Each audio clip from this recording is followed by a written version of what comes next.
यो अदालतबाट छुट्न नि सक्छ, छिट्टै छुट्न सक्छ। ए फटा त्यस्तो लेख्ने, ए बेइमान त्यस्तो लेख्ने, ए निनो खराम जनताका तलब भत्ता खाएर त्यस्तो लेख्ने।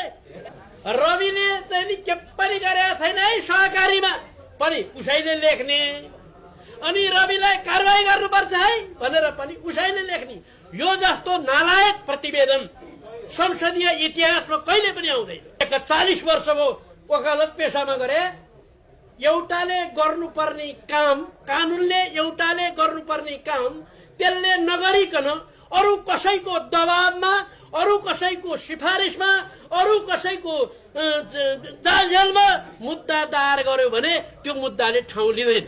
अब धनराज, मनराज, गणराज, कनराज को छन् तिनीहरूलाई पनि यो सत्ता छुन्जेल मुद्दा लाग्दैन।